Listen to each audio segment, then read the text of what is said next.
Assalamualaikum warahmatullahi wabarakatuh. Bismillahirrahmanirrahim. Alhamdulillah hamdan katsiran tayyiban mubarakan fih kama yuhibbu rabbuna wa yarda. Asyhadu an la ilaha illallah wahdahu la syarika lah alladzi na'budu illa iyyah. Wa asyhadu anna Muhammadan 'abduhu wa rasuluh la nabiyya ba'dah. Allahumma shalli wa sallim ala nabiyyina al-karim sayyidina Muhammad ibn Abdullah wa ala alihi wa sahbihi wa tabi'ihim wa man tabi'ahum bi ihsanin ila yaumil qiyamah. Amma ba'du, qala Allah ta'ala fi kitabihil karim wa huwa asdaqul qailin. Ya ayyuhalladzina amanu taqullaha haqqa tuqatih wa la tamutunna illa wa antum muslimun. Wa qala Rasulullah sallallahu alaihi wasallam fa inna asdaqal hadits kitabullahi ta'ala wa khairal huda huda Muhammadin sallallahu alaihi wasallam wa syarral umuri muhdatsatuha wa kullu muhdatsatin bid'ah wa kullu bid'atin dhalalah wa kullu dhalalatin finnar. Ma'asyiral muslimin rahimanillah wa rahimakum. Hadirin jamaah Masjid Al-Furqan yang mudah-mudahan dirahmati Allah Subhanahu wa taala. Puji serta syukur kita selalu sampaikan kepada Nabi kita Nabi Muhammad, kepada Allah Subhanahu wa taala yang telah memberikan taufik serta hidayahnya kepada kita sekalian, sehingga dengan taufik dan hidayahnya kita bisa menjalankan perintah-perintah Allah Subhanahu wa taala sesuai dengan apa yang Allah ridha, yaitu kita talabul ilmi, menuntut ilmu, kita mempelajari tafsir Ibnu Katsir yang merupakan tafsir Al-Qur'anul Karim. Salawat serta salam tak lupa kita sampaikan kepada Nabi kita Nabi Muhammad sallallahu alaihi wasallam beserta para keluarganya, para sahabatnya, para pengikutnya yang senantiasa istiqamah di dalam menjalankan sunnah-sunnahnya. Hadirin rahimakumullah, pada pertemuan kemarin yang pertama kita membahas tentang beberapa jenis tafsir, yaitu tafsir bil manqul atau tafsir bil maksur. Yang kedua adalah tafsir bil ma'qul atau tafsir bil ra'i. Namun yang dipakai adalah tafsir bil maksur atau bil manqul, yaitu tafsirul Quran bil Quran. Al-Quran dijelaskan dengan Al-Quran, sudah kita bahas pada pertemuan pertama. Kemudian tafsir Al-Quran bis sunnah atau hadis, di mana Al-Quran dijelaskan dengan hadis Rasulullah SAW. Yang ketiga tafsirul Quran bil asar. Al-Quran dijelaskan dengan pendapat para sahabat atau tabi'in. Kenapa sahabat diberikan authority atau wewenang untuk bisa menafsirkan Al-Quran? Karena para sahabat adalah orang-orang yang mengalami masa turunnya Al-Quran, sehingga ketika mereka tidak paham terhadap Al-Quran maka langsung Rasulullah SAW menjelaskannya, sehingga para sahabat pun mereka kita pakai dalam tafsir-tafsir mereka, tafsir-tafsir para sahabat. Kemudian tafsir para tabi'in, ulama-ulama tabi'in. Kenapa ulama tabi'in?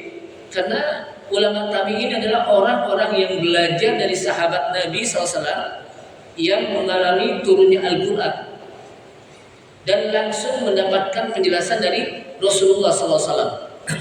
Jadi ada 3 yang disebutkan oleh para ulama. Nah, sekarang kita masuk kepada tafsir suratul An'am. Udah ketemu ya? Kita baca dulu.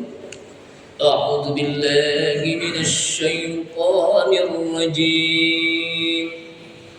A'udzu billahi minasy syaitanir rajim. Bismillahirrahmanirrahim. Bismillahirrahmanirrahim.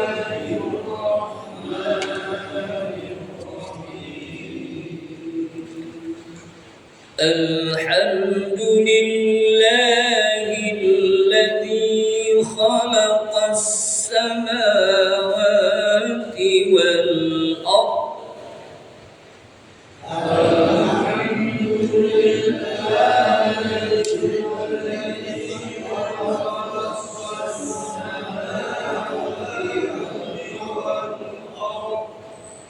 Ada tanda berhenti? Nggak ada. Kita lanjutkan saja. Alhamdulillahilladzi khalaqas samawati wal arda wa ja'ala adh-dhulumati wan nur.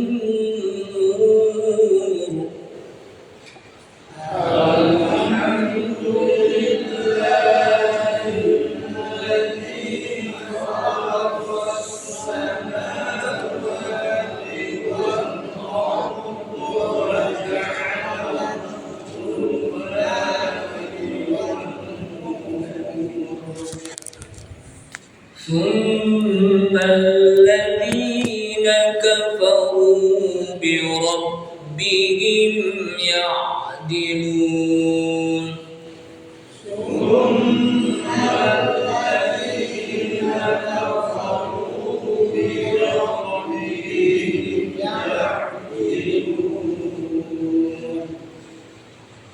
هو الذي خلقكم من طين ثم قضى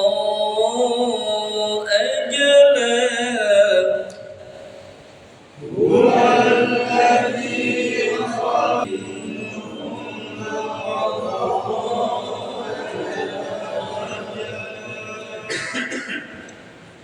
هو الذي خلقكم من طين ثم قضى أجلا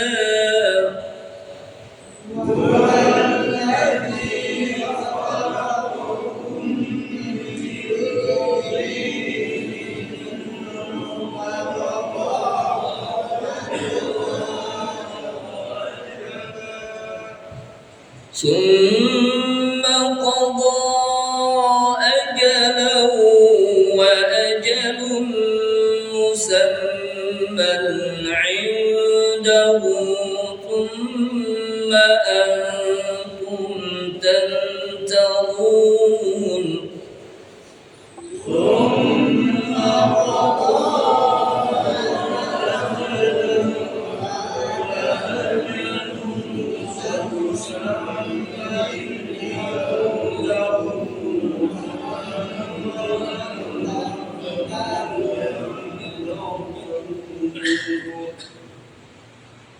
وهو الله في السماوات وفي الأرض يعلم سركم وجهركم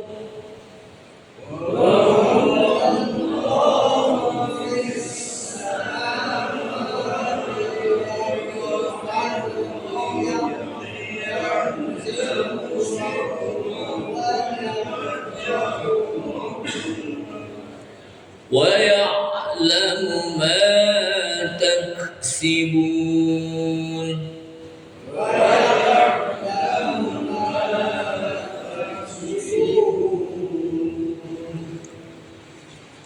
Tafsir Suratul An'am atau yang dikenal dengan surat Al-An'am. Al-An'am dari na'mun yang berarti binatang ternak. Na'mun jamak al-an'am. Kalau ni'matun an-ni'am. Ni'matun an-ni'am. Sama dengan imam, jamaknya adalah al-a'immah. Ummatun jamaknya apa? Al-ummah. Jamaah sekalian, ayat ini dikenal dengan Suratul An'am. Disebut Al-An'am binatang-binatang ternak. Di sana terdiri dari sapi yang bisa dimakan ya, yang berkaki 4, kambing, kerbau, lembu, kambing juga macam-macam, ada kambing kibas, kambing macam-macam lah ya. Nah, ini namanya disebut apa? Al-An'am. Dia merupakan makiyah, surat makiyah. Yang para ulama salah satunya menjelaskan makiyah itu adalah surat, makiyah itu adalah surat yang diturunkan sebelum Rasulullah SAW hijrah. Sedangkan Madaniyah adalah surat-surat yang diturunkan setelah Rasulullah SAW hijrah, walaupun turunnya di Mekah. Karena bisa jadi dari Mekah ke Madinah, kemudian apa? Ke Mekah lagi. Kemudian para ulama menjelaskan tentang bagaimana turunnya surat Al-An'am di Mekah. Salah satunya disebutkan dalam riwayat Ibnu Abbas dari riwayat At-Tabrani. Dijelaskan tentang nazalat suratul An'am bi Makkah lailan jumlatan wahidatan. Surat Al-An'am, kata para ulama di sini dalam riwayat At-Tabrani ya, dan sebuah riwayat Tabrani dari Ibnu Abbas. Jadi Ibnu Abbas menceritakan tentang turunnya surat Al-An'am itu di Mekah. Jadi dia betul-betul di Mekah. Lailan, pada malam hari, berarti bukan di siang. Jumlatan wahidah, dalam satu surat. Berapa jumlahnya itu surat Al-An'am itu? Biasanya kan surat-surat Al-Quran itu diturunkan kalau enggak 10, 15, kadang-kadang 5, seperti Al-Alaq kan.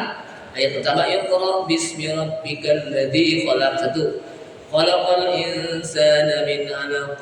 Iqra wa rabbukal akram alladzi 'allama bil qalam 'allamal insana ma lam ya'lam. Cuma 5 ayat. Turunnya Al-Quran pada awal pertama. Dan itu dikenal dengan surat Al-Alaq. Tapi Al-An'am itu diturunkan oleh Allah Subhanahu wa taala jumlatan wahidah, dalam satu surat Al-An'am.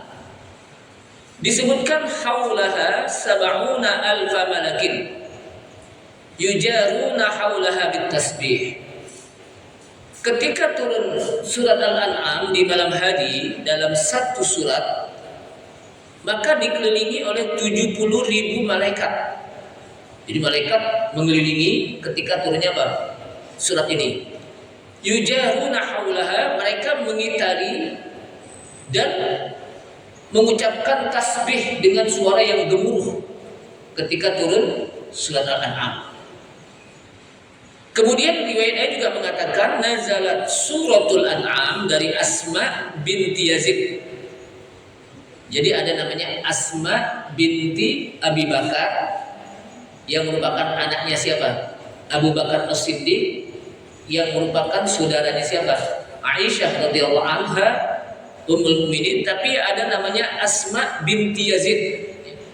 Itu menyebutkan dalam apa? Sebuah riwayat nazarat suratul An'am ala Nabi sallallahu alaihi wasallam. Turun suratul An'am kepada Nabi sallallahu alaihi wasallam jumlatan, dalam satu surat.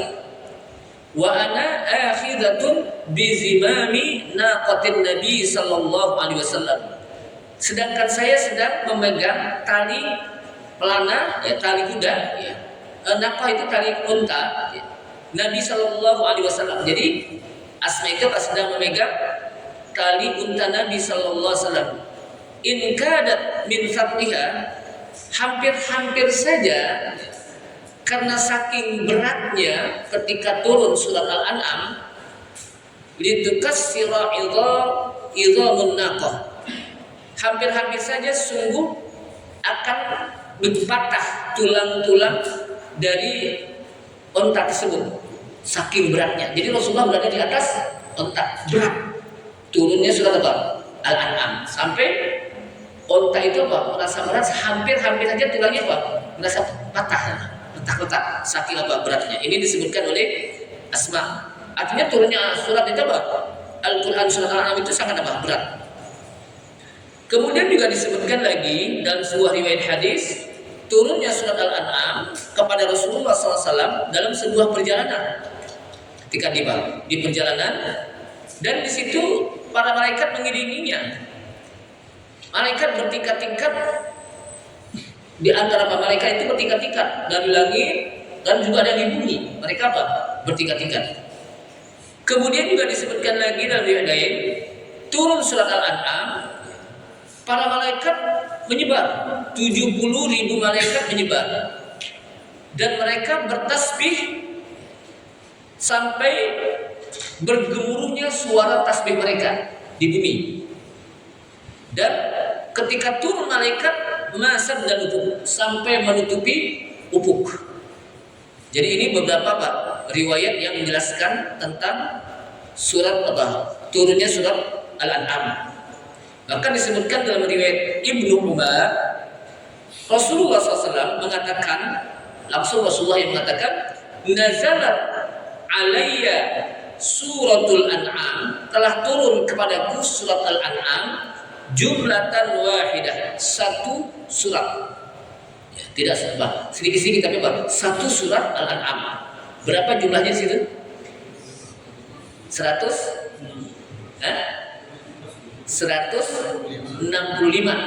langsung turun 165 ayat. Satu surat. Ketika turun dalam satu jumlatan wahidah kepada Rasulullah SAW ayat ini, surat ini, wa syayya'aha sab'una alfa minal malaikah, 70.000 malaikat mereka menyebar di permukaan bumi. Kemudian lahum zajalun bin tasbih wa tahmid, dan mereka senantiasa para malaikat mengucapkan tasbih dan tahmid, sehingga bergemuruh suara tasbih dan tahmidnya para malaikat. Jadi ini menandakan betapa pentingnya surat Al-An'am. Itulah surat Al-An'am ini, yang artinya binatang ternak, diawali dengan tahmid. Karena kan para malaikat tadi bertasbih dan bertahmid. Oleh karena itulah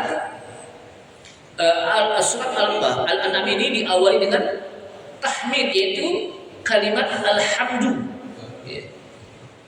Jadi kalimat alhamdu di mana ini sebuah pengucapan memuji Allah Subhanahu wa taala. Maka malaikat pun mereka memuji. Alhamdulillahilladzi khalaqas samawati wal arda wa ja'ala adh-dhulumati wan nura thumma alladhina kafaru bi rabbihim ya'dilun. Alhamdu, segala puji bagi Allah. Ayat-ayat atau surat-surat yang diawali dengan alhamdu itu tidak banyak. Salah satunya adalah Al-Fatihah diawali dengan apa? Alhamdu. Al-Kahfi, alhamdulillahilladzi anzala ala 'abdihi al-kitaba wa lam yaj'al lahu iwaja.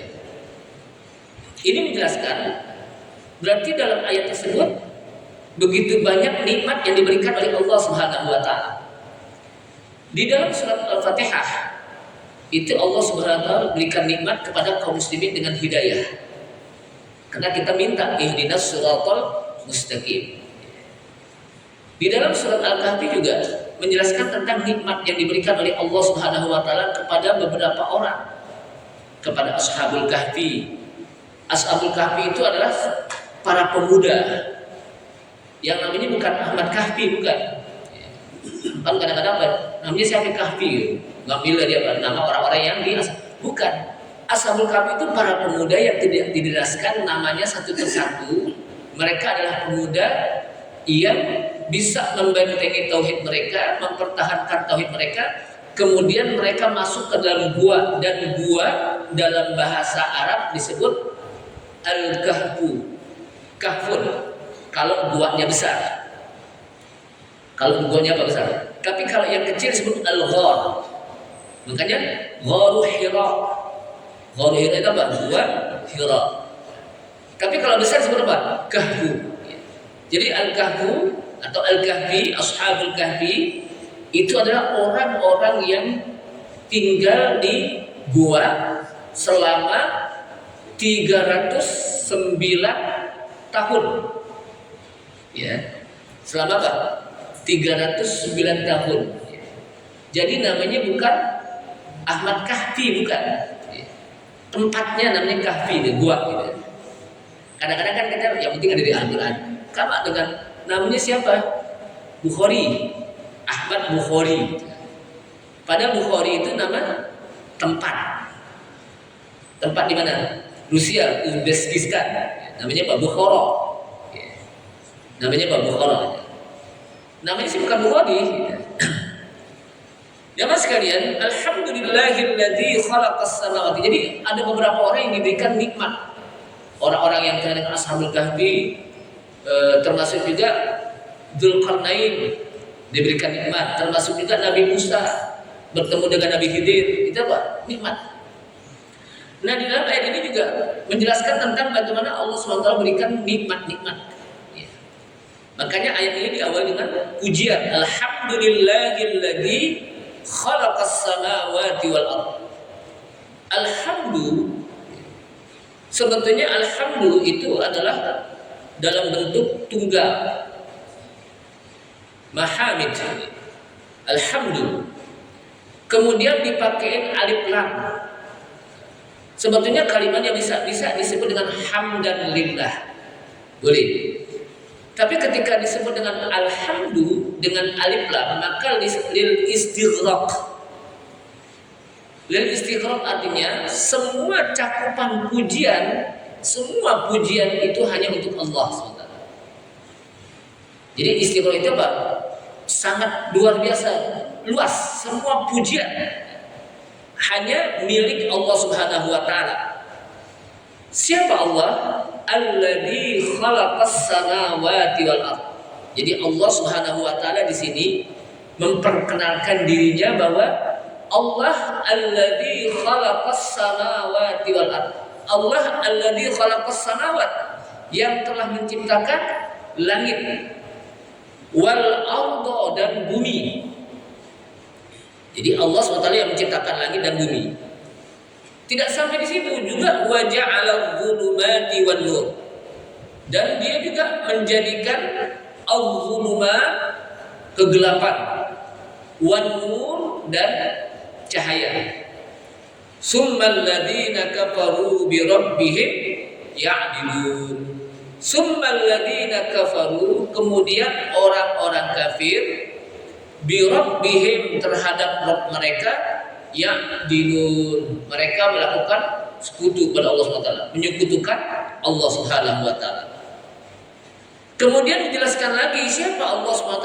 Huwallazi khalaqakum. Huwallazi khalaqakum min tinin. Dialah, huwanya itu kembali kepada Allah. Ya, kalau kita belajar bahasa Arab, tidak diulang-ulang kata Allah, tapi cukup dengan kata ganti. Kata apa? Ganti. Huwallazi khalaqakum. Dialah Allah alladzi khalaqakum, yang menciptakan kalian. Kalian itu siapa maksudnya sini? Kita. Kalian di sini apa? Kita. Yang kita lagi baca nih, Allah menjelaskan yang menciptakan kalian nih. Dari apa? Mintin, dari tanah. Summa qada ajala. Kemudian setelah itu Allah menentukan, qada itu menentukan ajal. Jatuh tempo, waktu jatuh tempo itu namanya apa? Ajal. Wa ajalun musamman 'indah. Dan juga menentukan ajal yang Allah tentukan, Allah namai di sisinya. Yang Allah sudah tentukan apa? Di sisinya. Summa antum tamtarun. Kemudian kalian tamtarun, ragu. Kemudian kalian apa? Ragu. Wa huwallahu fis samawati wa fil ardh. Dijelaskan lagi siapa Allah? Wa huwallah, dan dialah Allah. Fis samawat, yang ada di langit, wa fil ardi, dan yang ada di bumi. Ya'lamu sirrakum wa jahrakum. Dialah yang mengetahui rahasia kalian wajhakum dan apa yang tampak terhadap kalian, wa ya'lamu ma taksibun dan dia mengetahui apa yang kalian kerjakan. Di sini kita ambil dari yang akhir saja tadi. Wa huwallahu fis samawati wa fil ardi ya'lamu sirrakum wa jahrakum. Dan dialah Allah yang di langit wa fil ardi dan di bumi. Seakan-akan Allah di langit dan di bumi. Artinya Allah di mana-mana. Ya'lamu sirrakum, dia mengetahui yang rahasia kalian dan yang nampak pada kalian. Sebetulnya yang memahami tentang Allah berada di mana-mana itu adalah pendapat yang disampaikan oleh orang-orang yang disebutkan di sini, ya'lamu sirrakum wa jahrakum ya'lamu ma fis samawati wa ma fil ard. Ikhtalafa mufassir hadhil ayat. Jadi para ulama berselisih pendapat tentang ayat ini dalam beberapa pendapat. Berbeda dari kelompok orang yang dikenal dengan, jadi di sini disebutkan apa? Pendapat Jahmiyah. Di pendapat Jahmiyah yang mengatakan bahwa Allah itu apa? Berada di mana-mana. Ini pendapat Jahmiyah ya. Tapi kalau kita lihat pendapat Ahlus Sunnah ya, bahwa Allah itu memang apa? Sesuai dengan apa yang dijelaskan oleh Allah. Ar-Rahmanu 'alal 'arsy istawa. Ini kalau kita lihat di dalam Al-Qur'an, ini langsung Allah SWT yang jelaskan di sini. Kemudian ayat ini menjelaskan wa huwallahu fis samawati, dan dialah Allah yang ada di langit. Yang ada di langit. Kemudian di situ ada wakaf yang disebutkan waqfut tam. Jadi waqfu tamim, jadi wakaf yang sempurna. Jadi di situ kita baca wakaf. Wallahu fis samawati, wakaf. Wa fil ardi ya'lamu sirrakum wa jahrakum. Kemudian jelaskan wa fil ardi, dan di bumi ya'lamu sirrakum, Allah mengetahui apa yang rahasia kamu dan apa yang nyata terhadap kamu. Wa ya'lamu ma taksibun, dan juga Allah mengetahui apa yang kalian kerjakan. Makanya bukan itu apa? Bukan dialah Allah yang ada di langit dan di bumi, tapi Allah di langit. Kemudian ayat itu berhenti di situ, fis samawat.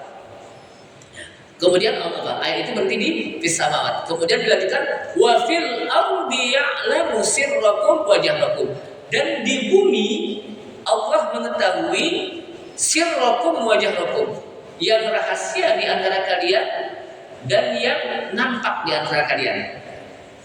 Atau juga ada yang diterjemahkan tetap dia tidak wakaf, tetap dibaca wa huwallahu fis samawati wa fil ardi ya'lamu sirrakum wa jahrakum, dan dialah Allah yang disembah makhluk yang ada di langit, wa fil ardi, dan Allah yang disembah makhluk yang ada di bumi. Jadi itu yang dimaksud Pak. Wa huwallahu ya'lamu wa huwallahu fis samawati wa fil ardi. Jadi yang dijelaskan oleh para ulama. Jadi ini bukan pendapat saya nih. Saya mengutip para pendapat ulama tafsir. Jadi bukan pendapat pribadi nih.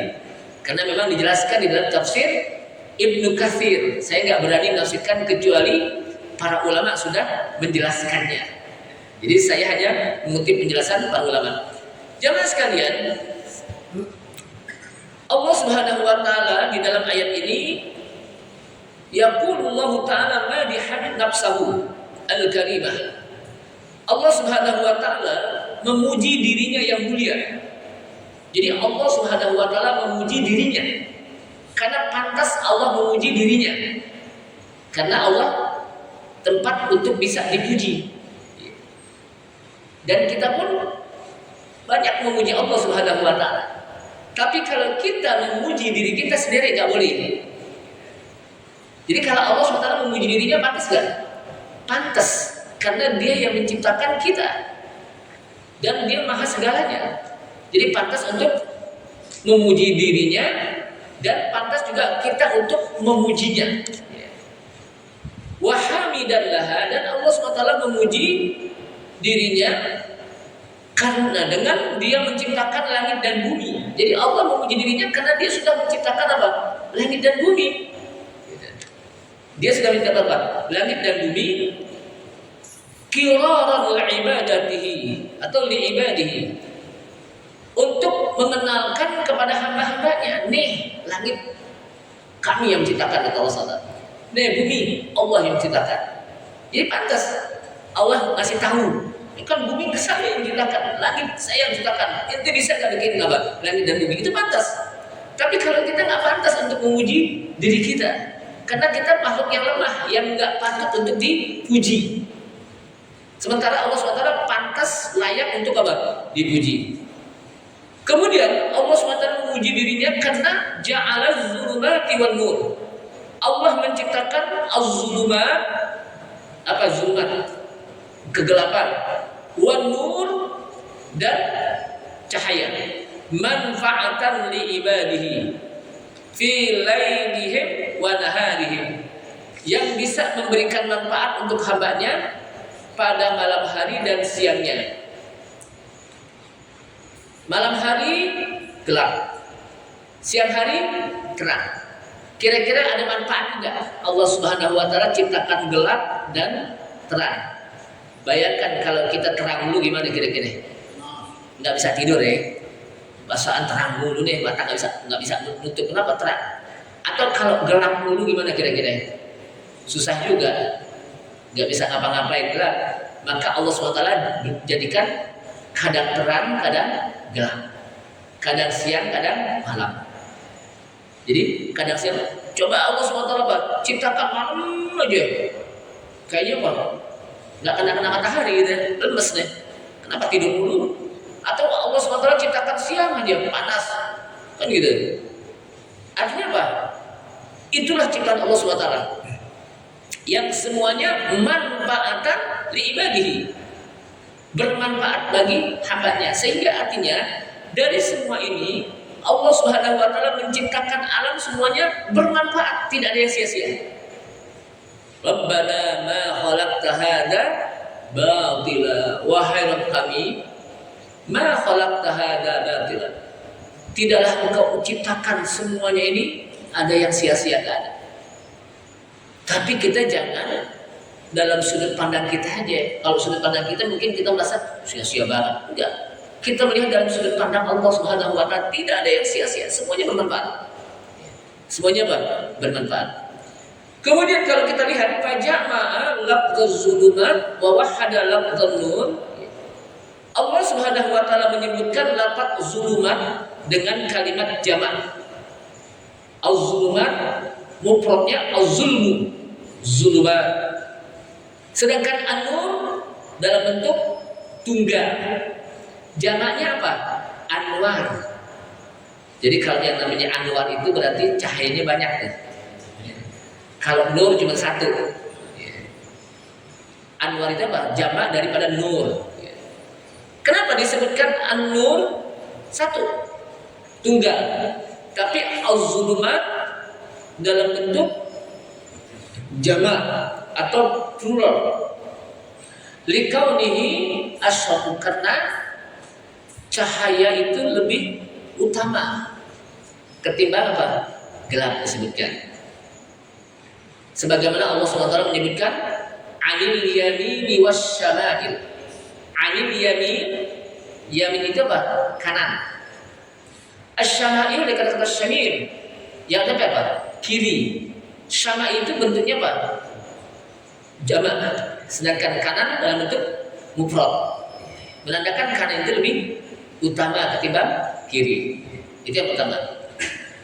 Yang kedua, an-nur, nurul haq, cahaya kebenaran itu cuma satu. Cahaya kebenaran apa? Satu, yaitu al-haqqu min rabbik, dari Allah Subhanahu wa taala. Tapi az-zulumat bentuk kegelapan maksiat itu banyak. Sehingga maksiat itu macam-macam bentuknya. Ada apa? Ada dosa, ada maksiat, ada kemungkaran dengan berbagai macam jenis-jenis apa? Dosa, maka disebut apa? Az-zulumat.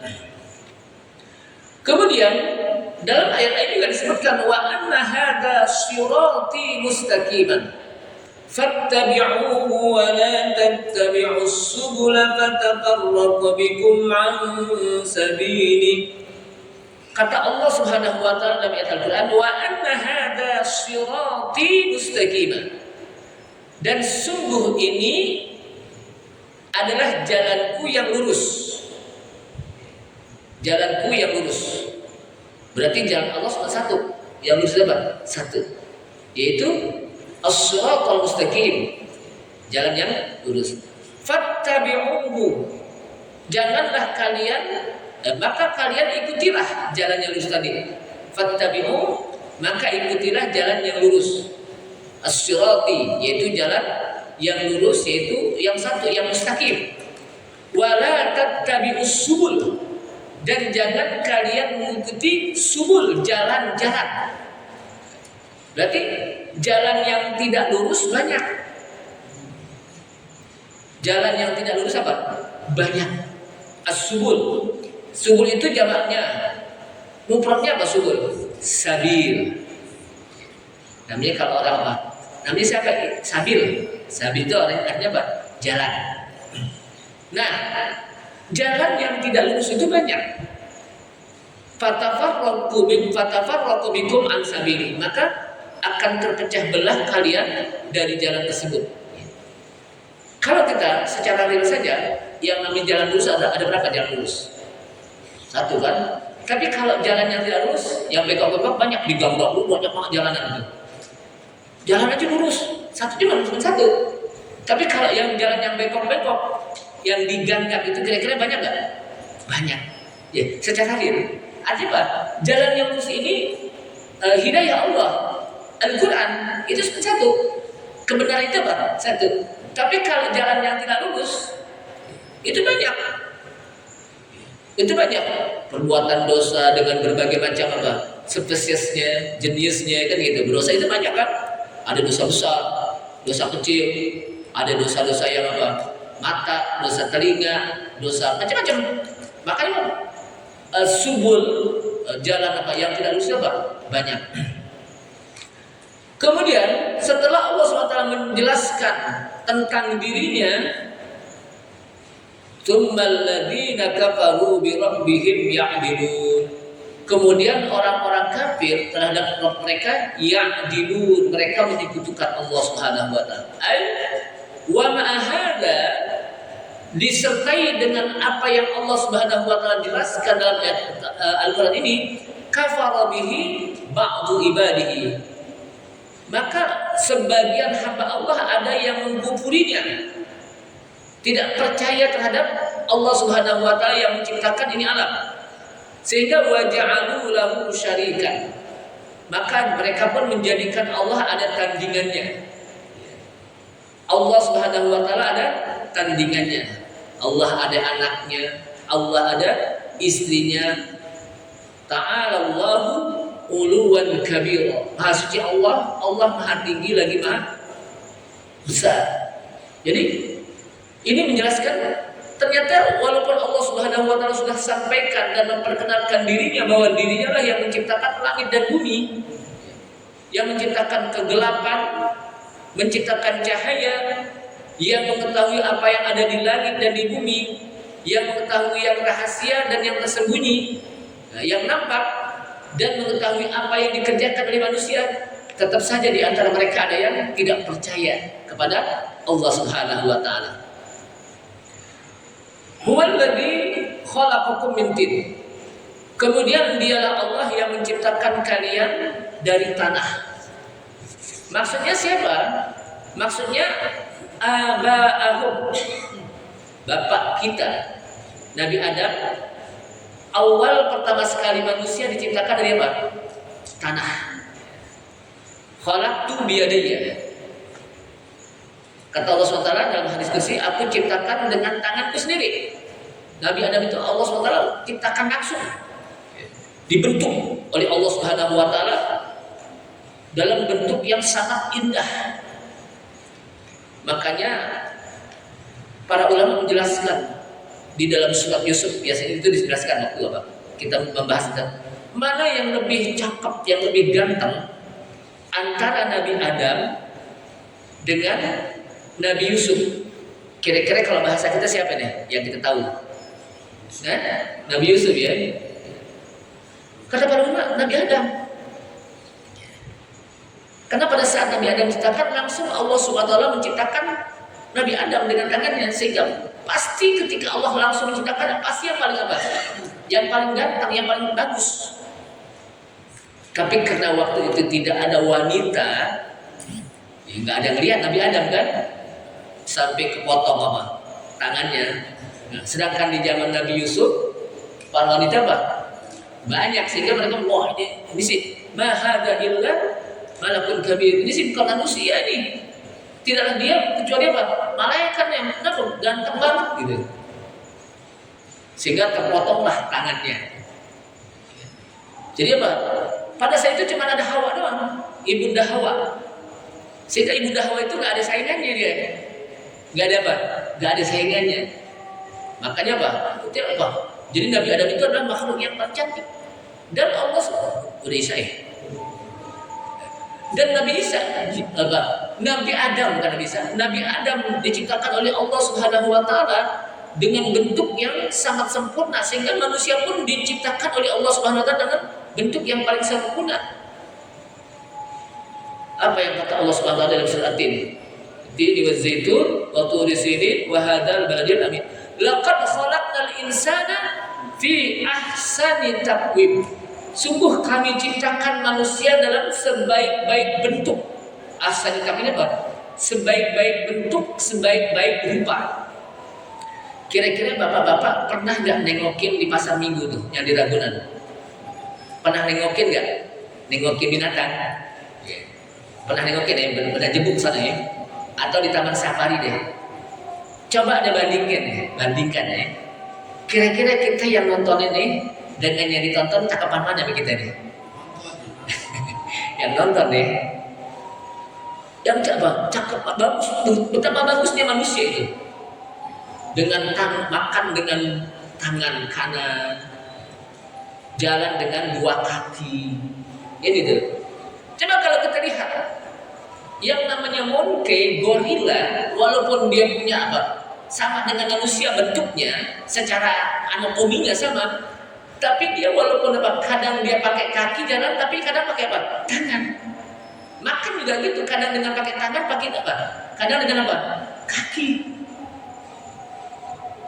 Jadi Pak, Allah SWT luar biasa memberikan apa? Bentuk manusia. Hidungnya di depan. Coba kalau di belakang gimana hidungnya itu? Lalu lubangnya juga ke bawah, bukan ke atas. Saya bingung kalau ke atas tuh lubang hidung gimana itu? Musim hujan kali apa? Ngurusin hidung dulu kali ya. Bayangkan. Matanya juga kiri kanan, bukan depan belakang. Bayangkan kalau depan belakang matanya, kira-kira gimana itu? Kacamata nggak laku kali ya. Jadi luar biasa, Allah SWT ciptakan dalam bentuk yang sangat indah, fi ahsani taqwim. Summa radadnahu asfala safilin. Tapi kemudian mereka kembali kepada derajat yang rendah, lebih rendah dari binatang. Padahal sudah diberikan derajat yang indah, bentuk yang indah. Sehingga kita tidak sama dengan binatang. Kita diberikan hati yang bisa berpikir, mata bisa untuk melihat yang keindahannya, berbicara dengan sesama. Itu manusia. Sehingga Allah SWT apa? Berikan aturan pada manusia, tidak diberikan aturan kepada binatang. Cuman sayang, aturan yang Allah turunkan berupa Al-Quran kadang tidak mau dipahami. Kadang apa? Tidak mau dipahami. Kemudian Allah Subhanahu wa taala ciptakan kalian min tin dari tanah, yaitu Nabi Adam. Yang merupakan asal kejadian manusia itu apa? Adam. Kemudian Dari Nabi Adam inilah keluar dan bertebaran manusia, ke barat, ke timur, sampai kita ini. Jadi dari satu bapak, kullukum min Adam. Kata Rasulullah SAW dalam khutbatul wada, ya ayuhan nas, kullukum min Adam. Hai manusia, sesungguhnya kalian semuanya dari Nabi Adam. Jadi sesungguhnya kita ini keturunan Nabi. Siapa? Nabi Adam. Agar kita menjadi manusia yang mulia, maka kadang manusia disebutkan oleh Allah SWT dengan kalimat apa? Bani Adam, anak Adam. Agar kita manusia menjadi mulia. Kenapa? Karena Nabi Adam mulia. Sehingga kalau kita digandengkan dengan bapak kita, maka kita menjadi makhluk yang mulia. Bani Adam. Kullukum min Adam. Kalian dari Adam. Wa Adam min turab. Dan Adam itu dari tanah. La fadla li Arabiyyin wa la Ajamiyyin. Tidak ada yang lebih utama baik dia orang Ajam maupun orang Arab. Orang Arab atau orang Ajam. Orang Arab itu adalah orang yang di Arab sana ya, suku Arab. Ajam itu selain Arab. Wala abyadha wala aswada. Tidak ada yang utama, yang berkulit putih, yang berkulit hitam, enggak ada yang utama. Bayangkan. Di zaman Rasulullah ada yang bilang kulit hitam tapi mulia. Illa bittaqwa, kecuali yang bisa menjadikan diri kita mulia itu dengan apa? Ketakwaan kita. Artinya dalam Islam tidak ada kasta. Ini sih bangsa yang paling mulia, ini sih suku yang paling tinggi, enggak. Tidak ada kasta. Kecuali yang paling mulia adalah yang paling bertakwa kepada Allah Subhanahu wa taala. Ini saja, mudah-mudahan bermanfaat. Kayaknya udah Isya. Mudah-mudahan apa yang kita sampaikan bisa berkesan dalam hati kita dan bisa kita amalkan sehingga semakin menambah keimanan kita pada Allah Subhanahu wa taala ketika kita belajar Al-Qur'anul Karim. Insyaallah ayat ini masih tetap kita lanjutkan pada pertemuan yang akan datang. Subhanaka wa hamdika asyhadu an la ilaha illa anta astaghfiruka wa atubu ilaik. Wassalamualaikum warahmatullahi wabarakatuh.